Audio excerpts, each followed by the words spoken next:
तो देखते हैं यहाँ पे क्वेश्चन फर्स्ट में हमसे क्या पूछा गया है। The following is the distance time table of an object in motion. तो हमें यहाँ पे डिस्टेंस टाइम का यहाँ पे टेबल दे रखा है। तो ये हमें यहाँ पे टाइम दे रखे हैं एंड ये हमें यहाँ पे डिस्टेंस दे रखे हैं। डिस्टेंस हमें यहाँ पे मीटर में दे रखा है एंड टाइम हमें यहाँ पे सेकंड में दे रखा है। पहले वाले पार्ट में क्या पूछा गया है, what conclusion can you draw about the acceleration, is it constant, increasing, decreasing और जीरो। तो हमें यहाँ पे एक्सेलरेशन को देखते हुए हमें यहाँ पे बताना है कि ये कांस्टेंट होगा, इंक्रीज होगा या डिक्रीज होगा या हमारे यहाँ पे जीरो होगा। तो सबसे पहले हमें यहाँ पे जो टेबल है इसको हमें यहाँ पे क्या करना पड़ेगा, ध्यान से स्टडी करना पड़ेगा। जब हमारे यहाँ पे टाइम जीरो है तो डिस्टेंस भी हमारे यहाँ पे क्या है, जीरो है। जब हमारे यहाँ पे टाइम 1 सेकंड है तो डिस्टेंस भी हमारे यहाँ पे क्या है, 1 मीटर है। बट हमें यहाँ पे तीसरे वाले में काफी डिफरेंस देखने को मिल रहा है। जब हमारे यहाँ पे टाइम 2 सेकंड है तो जो हमारे यहाँ पे डिस्टेंस है वो हमारे यहाँ पे क्या है, 8 मीटर है। उसके बाद जब हमारे यहाँ पे टाइम 3 सेकंड है तो डिस्टेंस हमारे यहाँ पे क्या है, 27 मीटर है। तो इससे हम यहाँ पे कंक्लूजन निकाल सकते हैं, जो हमारे यहाँ पे डिस्टेंस है वो हमारे यहाँ पे क्या है, डायरेक्टली प्रोपोर्शनल है टाइम के क्यूब। जैसे कि डिस्टेंस हमारे यहाँ पे क्या है, 8 मीटर है एंड टी का क्यूब हमारे यहाँ पे क्या होगा, जैसे कि हमारे यहाँ पे 2 है एंड 2 का क्यूब हमारे यहाँ पे क्या होता है, 8 ही होता है। 2 2 जा 4 एंड 4 2 जा 8। तो इस हिसाब से जो हमारे यहाँ पे डिस्टेंस है वो हमारे यहाँ पे क्या है, टाइम क्यूब के बराबर है। तो हमें यहाँ पे बताना है कि जो एक्सीलरेशन है वो हमारे यहाँ पे कांस्टेंट होगा, इंक्रीजिंग होगा, डिक्रीजिंग होगा या जीरो होगा। तो जब यहाँ पे कांस्टेंट वेलोसिटी होगी, जब हमारे यहाँ पे क्या होगी, कांस्टेंट वेलोसिटी होगी, तो जो हमारे यहाँ पे एक्सीलरेशन है वो हमारे यहाँ पे क्या होगा, जीरो होगा। जैसे कि मैं यहाँ पे सेकंड इक्वेशन ऑफ मोशन की बात कर लेता हूँ। ये हमारे यहाँ पे क्या होता है, s equal to u t plus half a t square होता है।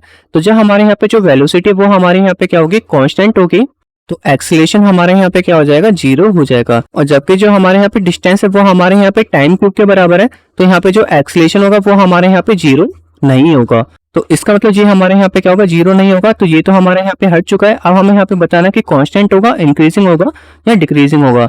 अब मैं यहाँ पे कांस्टेंट एक्सीलरेशन की बात कर लेता हूँ। तो मैं दोबारा से यहाँ पे क्या करूंगा, सेकंड इक्वेशन ऑफ मोशन लूंगा, s equal to u t plus half a t square. तो इसमें आप यहाँ पे साफ साफ देख रहे होंगे, जो हमारे यहाँ पे डिस्टेंस है वो हमारे यहाँ पे डायरेक्टली प्रोपोर्शनल हो सकता है टाइम स्क्वायर के। किसके हो सकता है यहाँ पे, टाइम स्क्वायर के। जबकि जो हमारे यहाँ पे क्या निकल रहा था, distance is directly proportional to time cube and ये हमारे यहाँ पे क्या है, टाइम स्क्वायर है। तो इसका मतलब ये हमारे यहाँ पे क्या होगा, कांस्टेंट एक्सीलरेशन भी नहीं होगा। कांस्टेंट एक्सीलरेशन कब होगा, जब हमारे यहाँ पे क्या होगा, distance is directly proportional to time square होगा। तो इस समय ये हमारे यहाँ पे क्या है, कांस्टेंट एक्सीलरेशन है। बट हमारे यहाँ पे इस कंडीशन में नहीं होगा, तो ये भी हमारे यहाँ पे क्या होगा, कांस्टेंट नहीं होगा। अब मैं यहाँ पे इंक्रीजिंग और डिक्रीजिंग की बात कर लेता हूँ। तो सिंपल है, जो हमारे यहाँ पे इक्वेशन निकल के आया था वो हमारे यहाँ पे क्या निकल के आया, s is directly proportional to time cube. तो इसमें हमारा जो एक्सीलरेशन है वो हमारे यहाँ पे क्या हो रहा है, यूनिफॉर्मली इंक्रीज हो रहा है विद टाइम। तो यहाँ पे सिंपल लिख देता हूँ, इसमें हमारे यहाँ पे क्या होगा, इंक्रीजिंग होगा। ये वाला हमारे यहाँ पे क्या है, करेक्ट है। तो सिंपल आप यहाँ पे लिख सकते हो, acceleration is increasingly uniformly with time, with time। तो पहले वाले पार्ट में हमारे यहाँ पे क्या होगा, इंक्रीजिंग होगा एंड डिक्रीजिंग भी हमारे यहाँ पे क्या है, गलत है। अब मैं यहाँ पे बात कर लेता हूँ बी पार्ट की।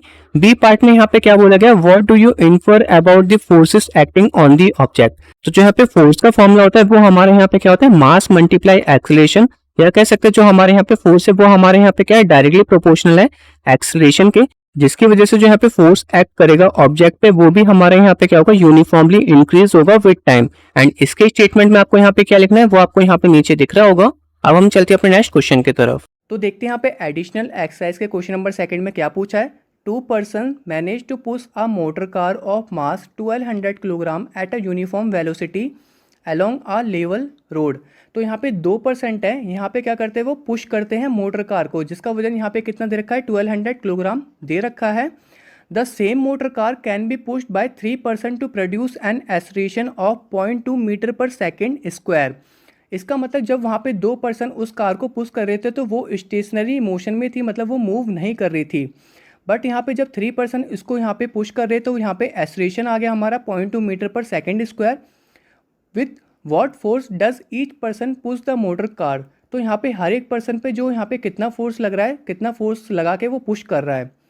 तो यहाँ पे एज्यूम करना है कि यहाँ पे सभी पर्सन जो भी पुश कर रहे हैं यहाँ पे सेम फोर्स से कर रहे हैं, सेम मस्कुलर फोर्स से कर रहे हैं। अब करते हैं इसका सॉल्यूशन। तो यहाँ पे 2%, अगर यहाँ पे 2% यहाँ पे क्या कर रहे हैं, फोर्स लगा रहे हैं, अगर यहाँ पे 2% यहाँ पे क्या कर रहे हैं, फोर्स लगा रहे हैं मोटर कार पे, तो यहाँ पे वो क्या हो रहा है, बैलेंस फोर्स के बराबर हो रहा है। क्या हो रहा है, वो बैलेंस फोर्स के बराबर हो रहा है। बैलेंस फोर्स के बराबर इसलिए हो रहा है क्योंकि वहाँ पे जो कार है वो मूव नहीं कर रही, वो यहाँ पे अभी क्या है, स्टेशनरी में है। और एक्सेलरेशन हमें यहाँ पे कितना गिवन है, 0.2 मीटर पर सेकंड स्क्वायर यहाँ पे क्या है, गिवन है। अगर मैं यहाँ पे नेट अनबैलेंस फोर्स की बात करूँ तो अनबैलेंस फोर्स की वजह से यहाँ पे क्या होगी, कार मूव करेगी। तो नेट अनबैलेंस फोर्स जो होगा यहाँ पे कितना होगा वो मैं देख लेता हूँ। तो नेट अनबैलेंस फोर्स यहाँ पे होगा 3F, मतलब 3 लोगों का यहाँ पे फोर्स लग रहा है माइनस 2 लोगों का फोर्स, जो कि यहाँ पे बैलेंस ही हो पा रहा था। और यहाँ पे एक जने के फोर्स की वजह से यहाँ पे क्या हो रहा है, एक्सेलरेशन क्रिएट हो जा रहा है। तो मतलब थर्ड पर्सन यहाँ पे फोर्स लगा रहा था, वहाँ पे एक्सेलरेशन क्रिएट हो रहा है। अगर मैं यहाँ पे इसकी फोर्स की बात करूँ सेकंड लॉ ऑफ मोशन के हिसाब से, तो यहाँ पे क्या होगा, मास इनटू एक्सेलरेशन होगा। और मास यहाँ पे कितना दे रखा है, 1200 किलोग्राम दे रखा है यहाँ पे कार का। और यहाँ पे जो एक्सेलरेशन है वो यहाँ पे कितना हो रहा है, 0.2 हो रहा है। अगर मैं इसको यहाँ पे मल्टीप्लाई करूँगा तो यहाँ पे 0.2 और 12 टू जो 24 और एक जीरो यहाँ पे हट जाएगा पॉइंट की वजह से, तो यहाँ पे कितना हो जाएगा, 240 न्यूटन। तो यहाँ पे जो फोर्स एग्जर्ट हो रहा है यहाँ पे तीनों पर्सन के हिसाब से, तो यहाँ पे कितना हो रहा है, 240 न्यूटन हो रहा है। होप आपको ये समझ में आ गया होगा। अब देखते हैं यहाँ पे नेक्स्ट। तो देखते हैं यहाँ पे क्वेश्चन नंबर 3 में क्या पूछा है। A hammer of mass 500 gram moving at 50 metre per second strikes a nail. तो यहाँ पे हैमर का वेट दे रखा है 500 ग्राम, और यहाँ पे जो वेलोसिटी है उसकी यहाँ पे कितने दे रखी है, 50 मीटर पर सेकंड दे रखी है इनिशियल वेलोसिटी। और वो यहाँ पे क्या कर रहा है, नेल को स्ट्राइक कर रहा है, मतलब वहाँ पे ठोक रहा है जैसे हम दीवार में कील ठोकते हैं। The nail stops the hammer in a very short time.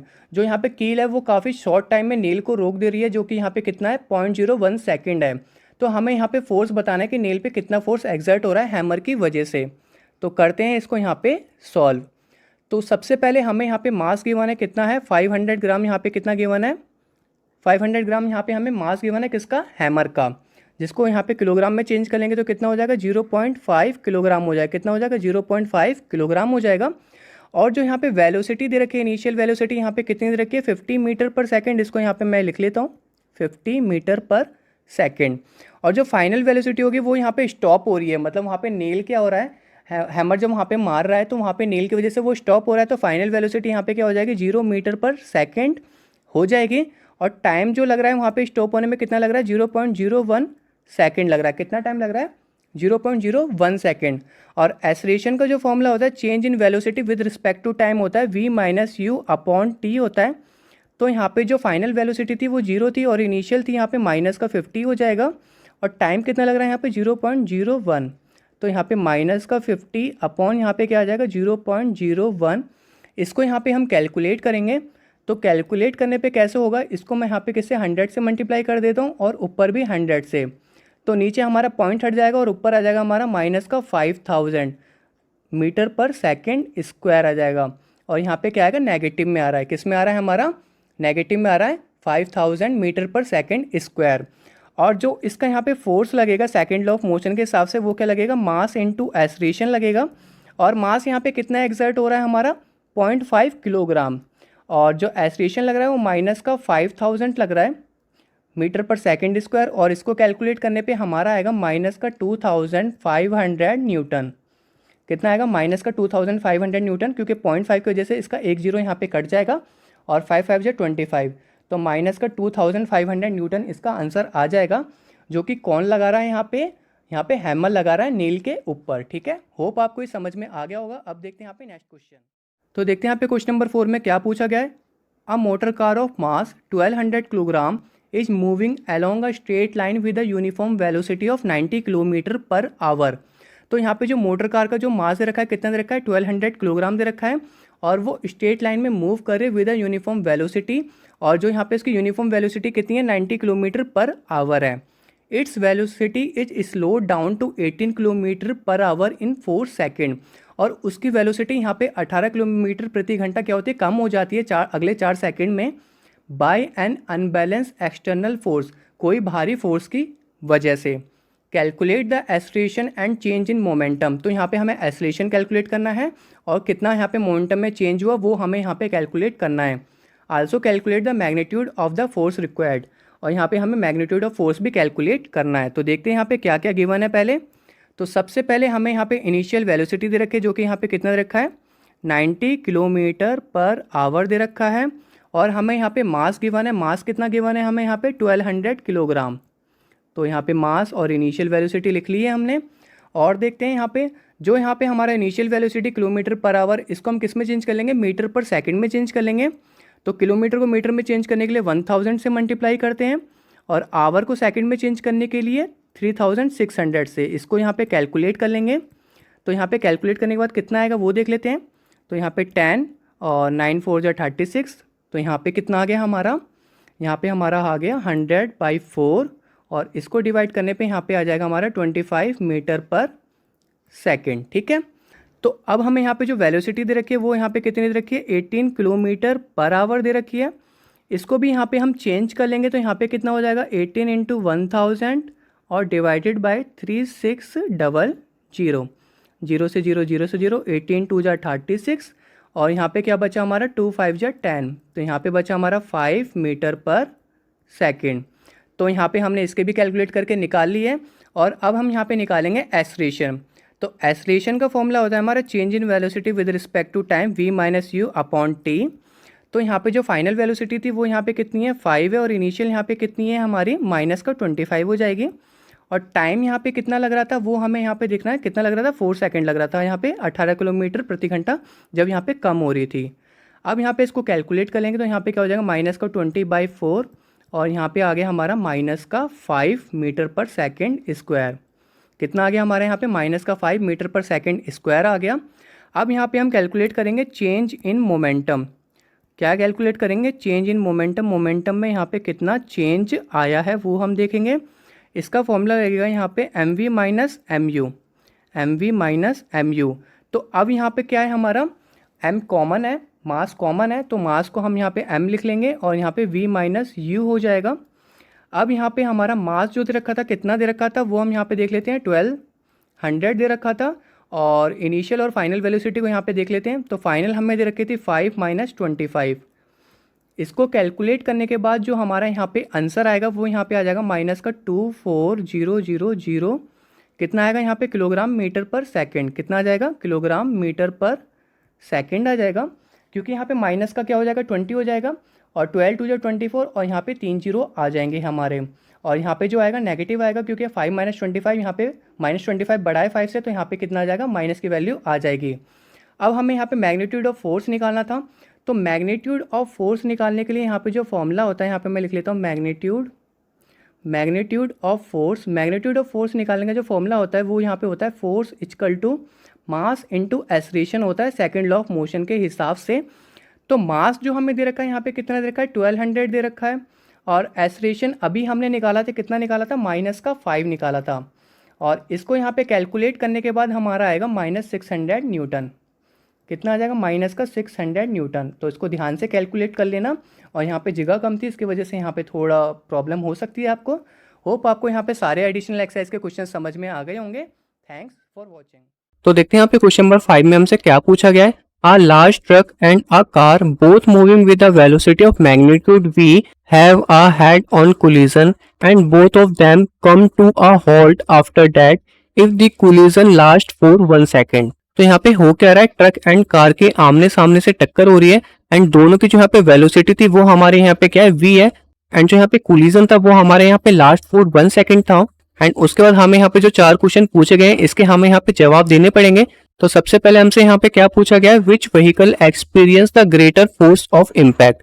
तो यहाँ पे कौन से व्हीकल पे सबसे ज्यादा फोर्स ऑफ इम्पैक्ट पड़ेगा वो हमें यहाँ पे बताना है। तो सबसे पहले आपको यहाँ पे पता होगा कि एक्शन एंड रिएक्शन जो यहाँ पे फोर्स होते हैं वो हमारे यहाँ पे क्या होते हैं, इक्वल एंड अपोजिट होते हैं हमेशा, जिसकी वजह से यहाँ पे जो दोनों व्हीकल्स हैं उसमें हमारे यहाँ पे सेम फोर्स लगेगा।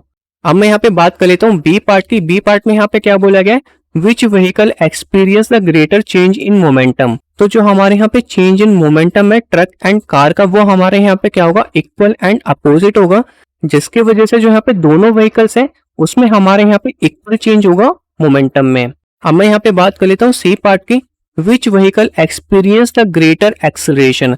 तो सबसे ज्यादा यहाँ पे जो एक्सेलरेशन कह सकते हैं या रिटार्डेशन कह सकते हैं, कौन से व्हीकल्स पे लगेगा। तो यहाँ पे दोनों व्हीकल्स पे जो फोर्स लग रहा था वो हमारे यहाँ पे क्या था, सेम था।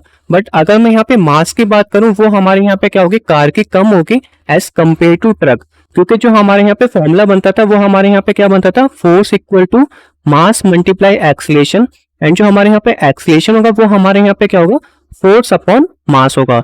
तो फोर्स तो हमारे यहाँ पे क्या लग रहा है, दोनों में सेम लग रहा है, बट जो हमारे यहाँ पे मास है वो हमारे यहाँ पे क्या है, डिफरेंट है। जितना कम मास होगा उतना ही ज्यादा हमारे यहाँ पे क्या होगा, एक्सीलरेशन इंक्रीज होगा। दोनों हमारे यहाँ पे क्या है, इनवर्सली प्रोपोर्शनल है, जिसकी वजह से यहाँ पे जो कार पे एक्सीलरेशन लगेगा वो हमारे यहाँ पे ज्यादा लगेगा एज कम्पेयर टू ट्रक। अब मैं यहाँ पे बात कर लेता हूँ डी पार्ट की। Why is the car likely to suffer more damage than the truck. तो यहाँ पे बोला गया कि यहाँ पे जो कार का डैमेज है वो हमारे यहाँ पे ज्यादा है एज कम्पेयर टू ट्रक। ऐसा क्यों है वो हमें यहाँ पे बताना है, क्योंकि यहाँ पे जो कार का मास है या कह सकते हैं जो यहाँ पे कार का वेट है वो हमारे यहाँ पे क्या है, ट्रक के मुकाबले काफी कम है, जिसकी वजह से यहाँ पे जो कार है उसको यहाँ पे ज्यादा डैमेज झेलना पड़ेगा जब ये दोनों आपस में टकराएंगे। इसका जो यहाँ पे मेन कारण यहाँ पे ये भी हो सकता है कि यहाँ पे जो एक्सीलरेशन है या कह सकते हैं यहाँ पे रिटार्डेशन है वो हमारे यहाँ पे क्या है, कार का ज्यादा है, जिसकी वजह से उसको यहाँ पे सबसे ज्यादा डैमेज पहुंचेगा। एंड इसके स्टेटमेंट में आपको यहाँ पे क्या लिखना था वो आपको यहाँ पे नीचे दिख रहा होगा। अब हम चलते हैं अपने नेक्स्ट क्वेश्चन की तरफ।